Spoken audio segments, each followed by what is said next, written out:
প্রিয় দর্শক শ্রোতা আসসালামু আলাইকুম। Tech and travel with Tariq Facebook page থেকে আপনাদেরকে স্বাগতম।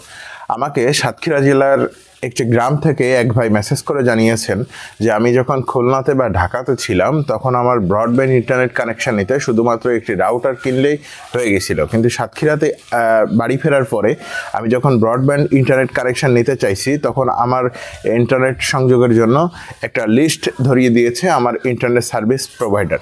কারণ কি? তো চলুন এ বিষয়ে দীর্ঘ আলোচনা করা যাক। আবার ওই নির্ধারিত অডিয়েন্স এবং আমার পেজের সকল অডিয়েন্সদের আমি বলতে চাই, দেখুন, ব্রডব্যান্ড ইন্টারনেট কানেকশনটা শহরে যেভাবে প্রোভাইড হয়, একটা বাসা বা একটা ফ্ল্যাট বাড়িতে কিন্তু টোটাল একটা সুইচ করা থাকে, যে সুইচ থেকে ক্যাট 6 কেবলের মাধ্যমে অন্তত 10-15টা লাইন বের হয় আর কি। তখন সেই ক্ষেত্রে মনে করেন যে শুধুমাত্র একটা রাউটার আপনি কিনে নিয়ে আসলে আপনার ওই সার্ভিস প্রোভাইডার কিন্তু হচ্ছে সুইচ থেকে ক্যাট 6 কেবল দিয়ে লাইন দিয়ে দেয়। বা যাদের অপটিক্যাল ফাইবারের লাইন আছে শহরে, তারা কিন্তু অনেক একাধিক কম্পিটিটর আছেন, ব্যবসায়ী কিন্তু একের অধিক আছেন, যার কারণে মনে করেন সবাই নিজেদের ব্যবসাকে প্রভাব বাড়াতে সবাই কিন্তু রাউটার ব্যতীত অনু বা টিজে বক্স, প্যাচকট, স্প্লিটার ফাইবার এগুলো কিন্তু ফ্রি দিয়ে থাকেন, যে আপনি শুধু একটা রাউটার কিনে নিয়ে আসেন আর প্রতি মাসের বিল আমাদেরকে দেন, আমি আপনাকে টোটাল লাইন কানেকশন দিয়ে দিচ্ছি। কিন্তু গ্রামে হয় কি, কম্পিটিটর তুলনামূলক ব্যবসায়ী কিন্তু কম। আবার অপটিক্যাল ফাইবারটা গ্রামে এক জায়গা থেকে আরেক জায়গার যে বেশ লং ডিস্টেন্স, যার কারণে মনে করেন যে এনাদের যারা সার্ভিস প্রোভাইডার আছেন এনাদের কেবল কস্টিংটা অনেক বেশি, যার কারণে এনারাই বলে দেন যে আপনি রাউটারও নিয়ে আসুন, অনু নিয়ে আসুন, টিজে বক্স নিয়ে আসুন, প্যাচকট নিয়ে আসুন, ফাইবার নিয়ে আসুন, সব কিনে নিয়ে আসুন, তারপরে আপনার ইন্টারনেটটা আমরা আপনাকে সংযোগটা দেবো আর কি, ব্রডব্যান্ড কানেকশনটা দেবো। এজন্য গ্রামে আসলে দেখুন, শহরে কিন্তু তুলনামূলক একটা বাসা বাড়ির সঙ্গে অনেক কম্পিউটার, অনেক লাইন, সার্ভিস প্রোভাইডার কিন্তু একের অধিক, কিন্তু গ্রামে দেখবেন আপনার হাতের কাছে হয়তো 2-1টা আছে।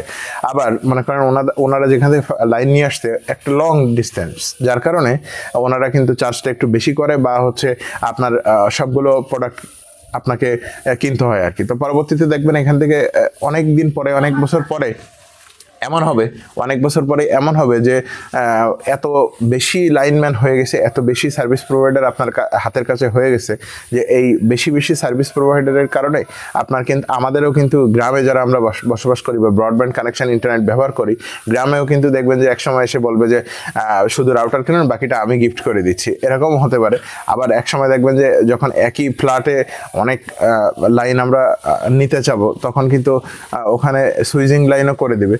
এই জন্য শহরের হিসেব আর বর্তমান পরিস্থিতিতে 2025 সালে ব্রডব্যান্ড সংযোগের ক্ষেত্রে গ্রাম এবং শহরের বিষয়টা একটু পার্থক্য আছে। এই জন্য আমার যে অডিয়েন্স বা যে ভাই আমাকে মেসেজ করেছিলেন যে ভাই শহরে শুধু একটা রাউটার কিনলে হচ্ছে, গ্রামে কেন হচ্ছে না, তো ওই ভাই সহ আমার সকল অডিয়েন্সদেরকে বলতে চাই যে শহরে আসলে আপনার সার্ভিস প্রোভাইডারের কম্পিটিটর অনেক বেশি, যেন সার্ভিস প্রোভাইডারও তার ব্যবসাকে প্রভাবশালিত করার জন্য মনে করেন তিনি আপনাকে এটা ওটা ফ্রি দিতেই পারেন। কিন্তু গ্রামে হয় কি, যে ভাই আমি একটা লাইন, আমি লং ডিস্টেন্স থেকে হচ্ছে লাইনটা অপটিক্যাল ফাইবারের মাধ্যমে নিয়ে আসছি, এখন আপনাকে রাউটার, অনু, টিজে বক্স, প্যাচকট, স্প্লিটার ফাইবার এগুলো কিনতে হবে, তারপরে আপনার লাইনটা আমি দেবো। এটা হচ্ছে আসলে গ্রামে যখন একাধিক কম্পিটিটর হয়ে যাবে, সার্ভিস প্রোভাইডার অনেক বেশি হয়ে যাবে, তখন দেখবেন যে আমাদের ওই শহরের মতোই শুধু রাউটার কিনলেই হচ্ছে। বা যখন সার্ভিস প্রোভাইডার ভাইরাও চিন্তা করবেন যে একটা বাসায় অন্তত 10টা লাইন হচ্ছে, তখন উনিও চাইবেন যে ওখানে একটা সুইচ করে, যে সুইচ থেকে আমি প্রত্যেকে আলাদা আলাদা লাইন দেবো, এবং তখন মনে করেন যে শুধু আমরা যারা গ্রাহক আছে শুধু রাউটার কিনলে কিন্তু হয়ে যাবে। তো আশা করি কিছুটা বোঝাতে পেরেছি আমার ওই অডিয়েন্স এবং সকল অডিয়েন্সদেরকে। তো শহরে ইন্টারনেটের জন্য শুধু রাউটার কিনলে হয়, আর গ্রামে ইন্টারনেটের জন্য অনেক কিছু কেন কেনা লাগে সে বিষয়ে আশা করি আপনারা একটু হলে বুঝতে পেরেছেন। আমার ভিডিওটা যদি আপনাদের ভালো লেগে থাকে আমার পেজটি অবশ্যই ফলো দিয়ে যাবেন, এবং আমার ভিডিও কোয়ালিটি পরবর্তীতে আরও বেশি আপগ্রেড করার জন্য চেষ্টা করব। আপনারা আমার সাথে থাকবেন, লাইক, কমেন্ট, শেয়ার করে পাশে থাকবেন। আসসালামু আলাইকুম।